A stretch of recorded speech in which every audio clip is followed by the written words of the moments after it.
Legally Speaking, with me, Tarun Nangia.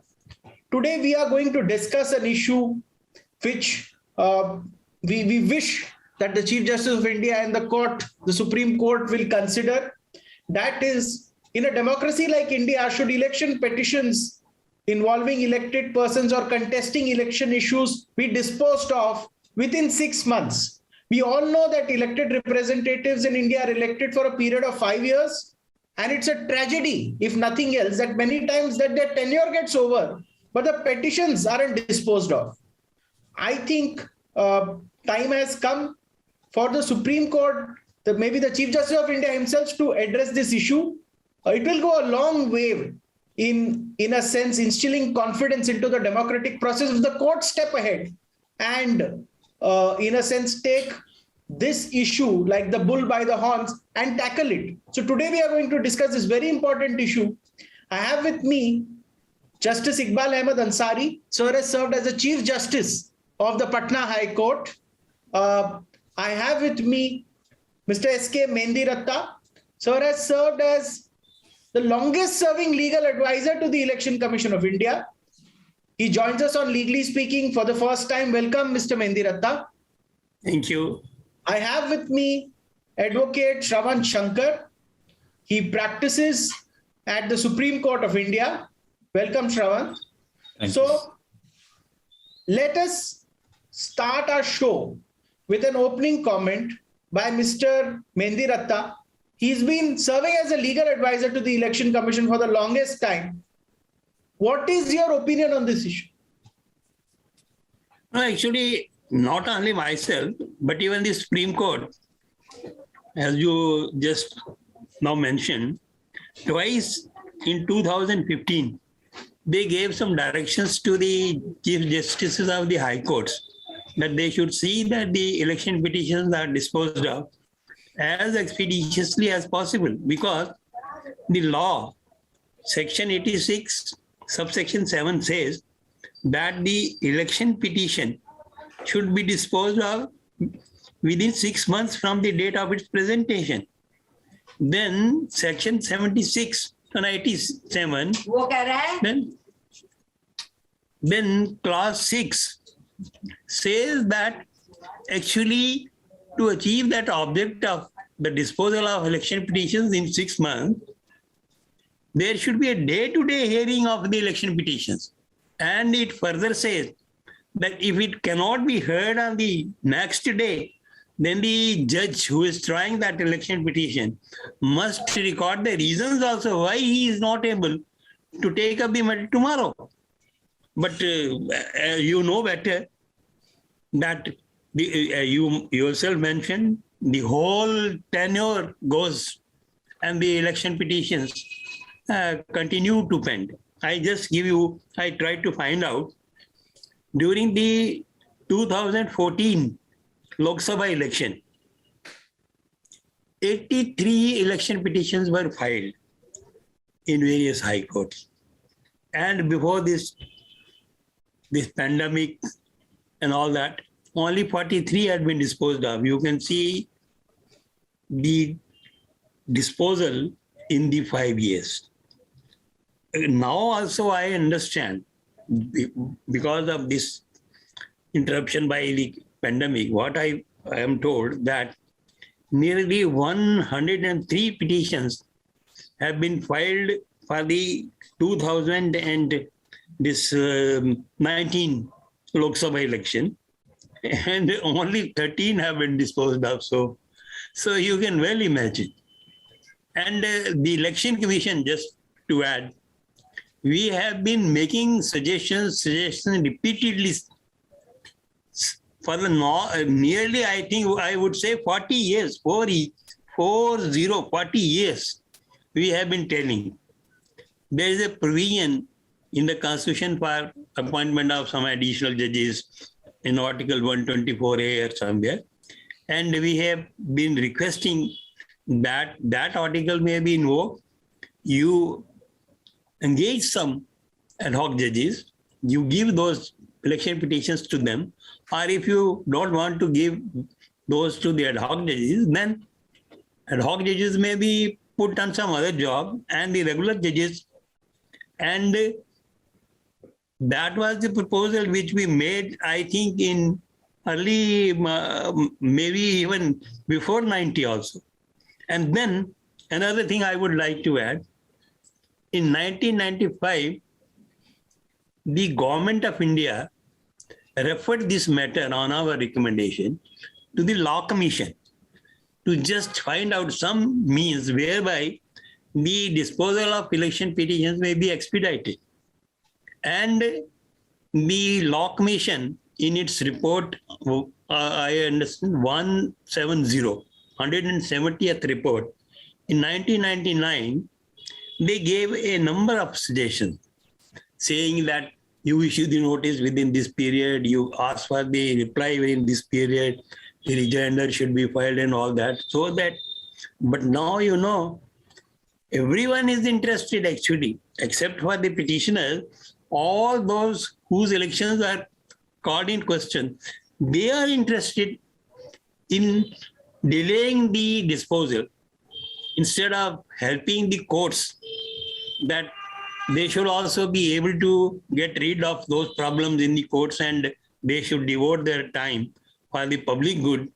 They themselves don't want the petitions to be disposed of. So on very flimsy grounds, they are asking for adjournments, and in that case which I was referring in 2015, the Honorable Supreme Court also said, yes, what is there? Why they should ask for the adjournments, and why the court should also be so liberal that as soon as somebody approaches to them for adjournment, they readily grant it. So these are the problems. Thank you for sharing this insight into this very important issue. Shravan Shankar, 2 points pointed out. One, ad hoc judges could be appointed. Yeah. And also, could Supreme Court issue directions in this regard? Before I go to Justice 2015, two judgments. 2015. 2 judgments. In fact, that's true. In fact, Supreme Court had passed 2 specific judgments. In fact, I could name it. Satya Narayan versus Dujaram. In 1970 was the first judgment where the High Court was asked to record the reason for not having the matter on the next day.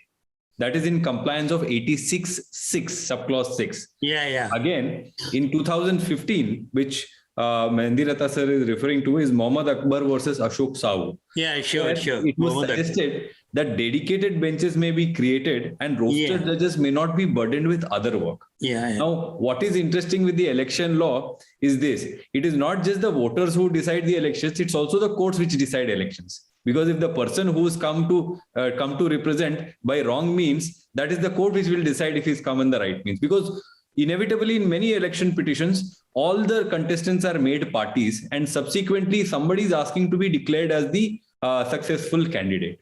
However, another interesting part about this is that it is the sitting legislatures themselves who don't want the legislative intent to prevail.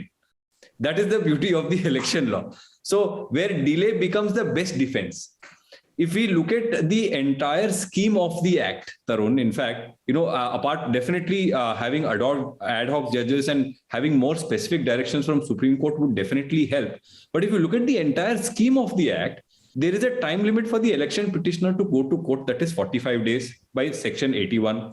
There is a time limit on the court to hear, within 6 months, 6 months trial to be concluded. Disposal, it doesn't say 86(7), but it says trial to be concluded. But there is no onus on the respondent defendant. So delay becomes the best defense. Now, what happens is that the only contesting party is the successful candidate, but everyone wants to file written submissions, written statements, and everyone wants to complete pleadings. In effect, the contesting party should only be doing completing the pleadings. Number 2, what happens is that they inevitably file section 711 of applications. In CPC, rejection of plaint is the first thing. Correct. That will bring the entire trial to a grinding halt. The entire procedure comes to a standstill. So what happens is that everybody will file their reply on that order 711. So that is where the beauty of CPC is also that it provides a section 39, order 39 rule 1 and 2, where an application for interim relief can be sought. That is to suspend the elected candidate. If the grounds are so strong, that is when you get the other person interested to pursue the petition within 6 months. It is not the court's it is not just on the courts, it is 90% on the defendant respondent who are delaying the procedure, because delay is the best defense. It's easy to pass those 5 years than actually defend. In fact, I know of cases where people have very good case to fight it on merits, but even then they delay it, because what if we lose, badnami ho jayegi, pure constituency mein. So that is the reason why delay becomes the best defense in this situation. So there is definitely a need of specific directions from the Supreme Court. Perhaps after Justice Ansari has puts for across these points, I have a few suggestions to make.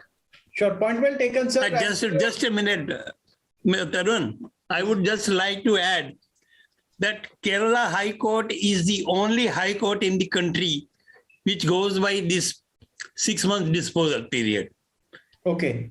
Almost all the petitions, except where there may be some other interlocutory orders and the Supreme Court may stay. Otherwise, within 6 months, they dispose of all the petitions. Okay. That goes to their credit. Thank you for sharing this nugget of information with us. I'll go to Justice Ansari on this issue. Sir, what do you think on this issue? Do you think the Supreme Court has to bell the cat? You see, even without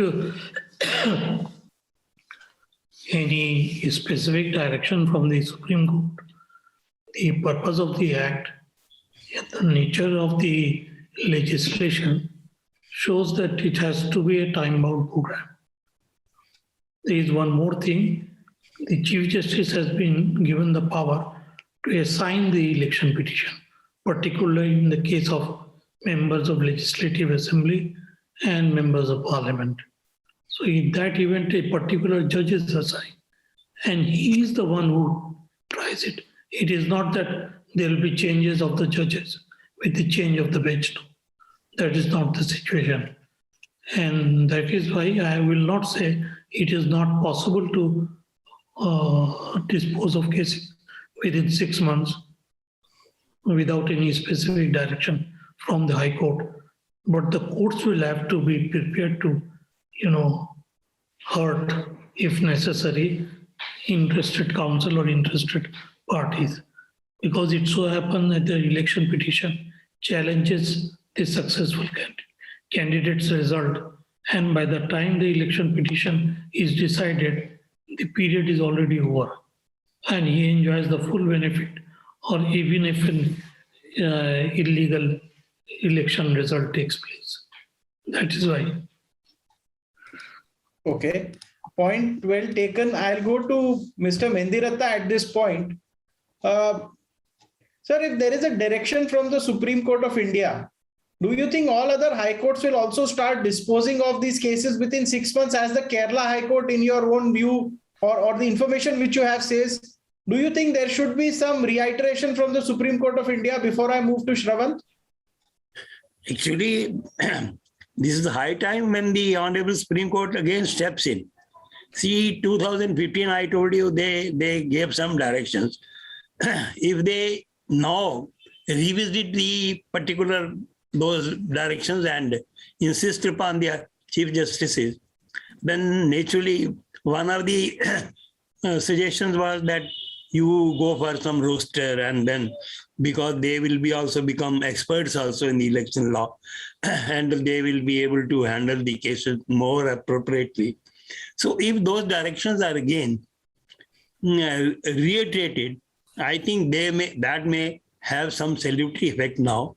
And the way the present Chief Justice and the Supreme Court is now taking interest in public interest matters, I think this is a high time now when they should again step in and tell the high courts, please do something for this. Okay. Thank you for sharing this. Shravan, you said you have a few points to make in this regard. Yes, yes, Tarun. But in fact, before going there, I would like to just quote the Honorable Chief Justice.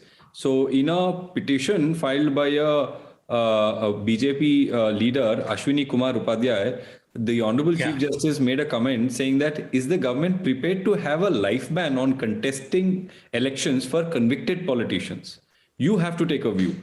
Unless you take some view, we cannot ask Election Commission to ban such people from contesting elections. This is with respect to convicted legislators. However, No, that is a different issue. That is That true. has nothing to do with the disposal of the petitions. Yes, That sir. Yes, is sir. a question of disqualification and the length of disqualification. Yes, Yeah, I know but that. sir, I'm coming to a little larger point, which the Honorable Supreme Court is perhaps trying to work on, is the purity of legislature. So, purity of legislature has been discussed upon in many judgments of the Honorable Supreme Court with respect to conviction or also with respect to election processes, because many of these election petitions are with respect to concealment of some fact or criminal cases, corrupt practices by bribing voters, also using undue influence of caste, religion, alcohol, or any community aspects, etc. So, keeping the purity of legislature in mind, maybe it is the time for the Honorable Supreme Court to step in and take some clear measures and give some specific directions.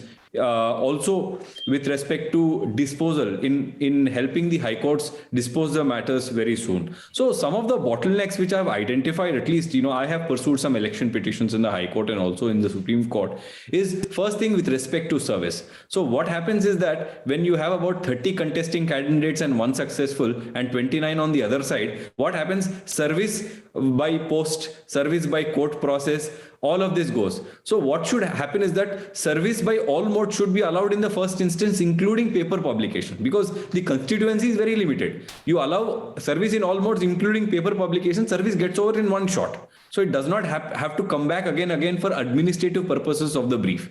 So that is one way. Even you have email now, elected candidates or candidates who are contesting give their records. So including by WhatsApp or email, service can be complete immediately. That is one bottleneck can be cleared procedurally. Next is categorization. So the Honorable Supreme Court has said that you have to hear the matter day to day. Now what happens is that these matters, most of the Honorable High Court judges, in fact it takes superhuman effort for a High Court judge to actually complete his list, which is about 60, 80 or 100 in many occasions. So the matters don't, by category, they come sometimes in the middle or the bottom. The urgent matters come up. So in case the categorization of election petition comes in the first 10 items, etc., that will be useful. Also, with respect to reshuffling of the roster, if an honorable judge dealing with the election petition has been dealing with it for about, like, say, last 3-4 months or 5 months, that roster change may not happen so frequently, at least with respect to the honorable judges who are dealing with election petitions is concerned. Also, when categorization comes, listing also happens according to categorization. The matter comes on top of the board. So this is one suggestion. And over and above, of course, pleadings have to be not completed, need not be a part of in all respondents. See, there could be respondents who are not contesting parties. So they don't have to come and file the written statement or lead evidence in all this. So 4 weeks for written statement and 2 weeks for rejoinder completes your pleadings in effect. Election petition comes within 45 days. 4 weeks for written statement, 2 weeks for rejoinder. So in another 45 days, you finish the effective pleadings. Then you lead evidence. And if you have any corrupt practices, you want to get a third party witness, it can roll across and easily 6 months can be achieved. Like the Honorable Kerala High Court is able to achieve consistently. It is not that for a specific period for one term of election of 14 election, 19 election. As per Mendiratha Sab, it has been consistent. So these are a few bottlenecks which could help the Honorable High Courts to clear the burden.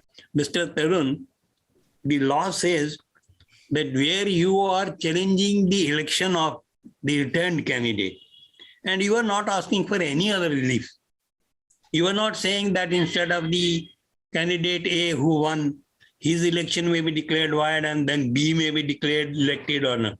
So only the elected candidate is required under the law to be made a party. So it's not very difficult to serve notice only on one party where the only relief sought is that his election may be declared void.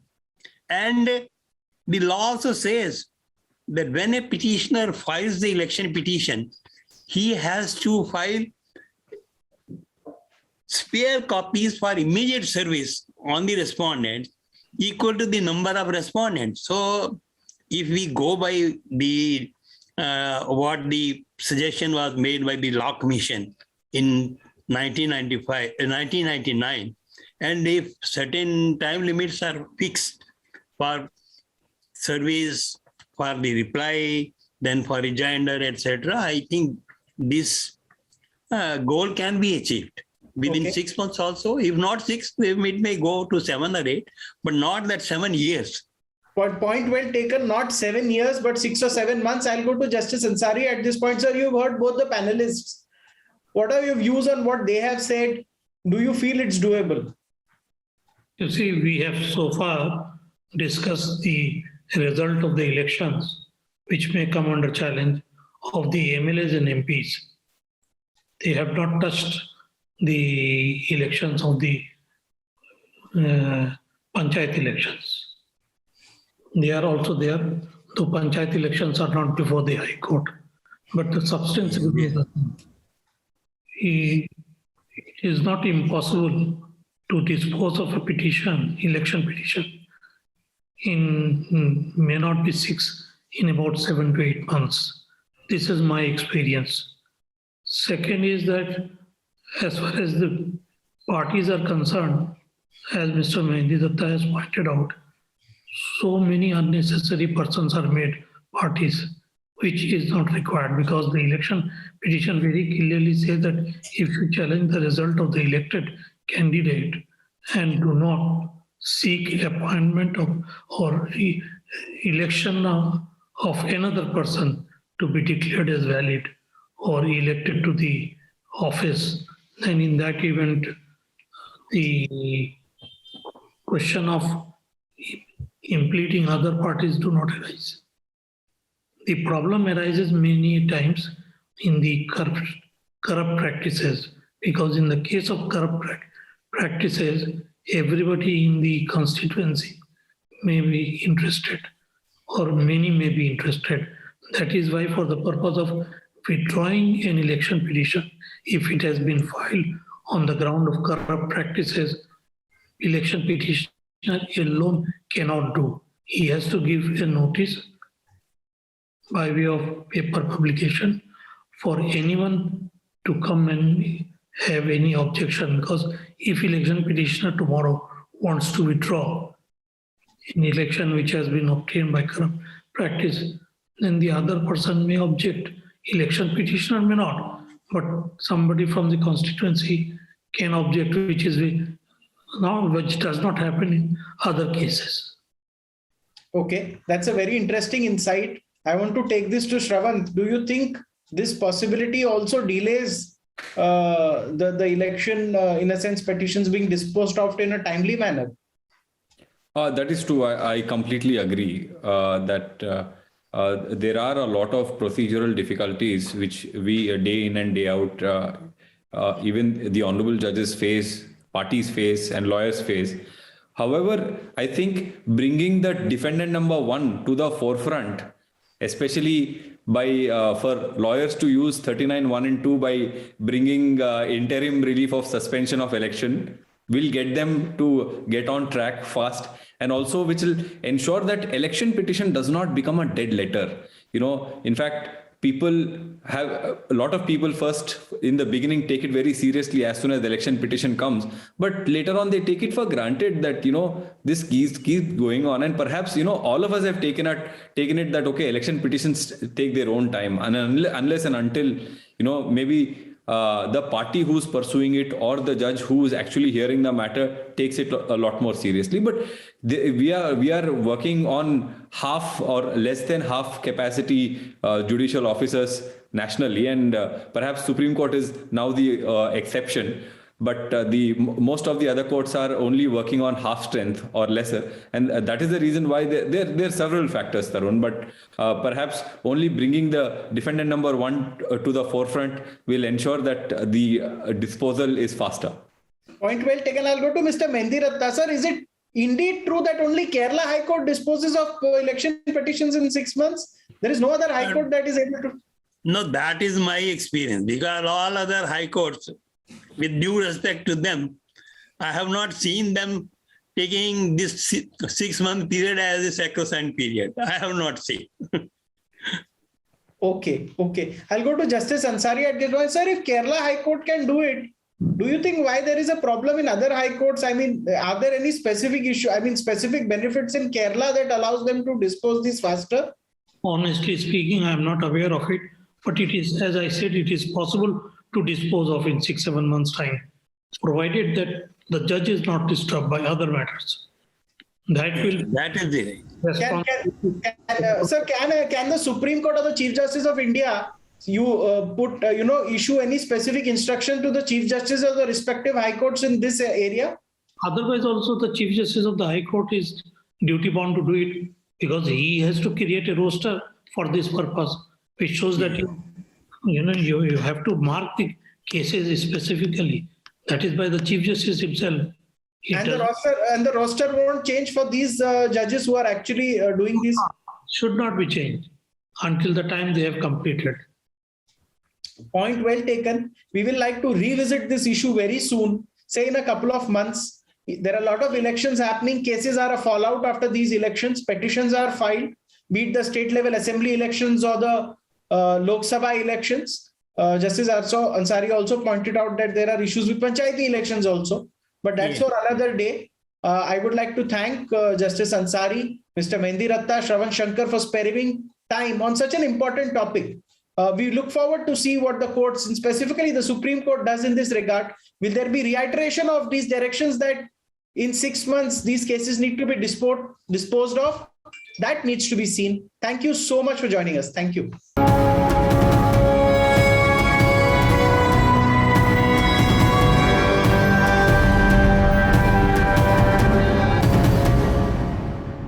For more such videos, subscribe to the NewsX YouTube channel, hit the bell icon.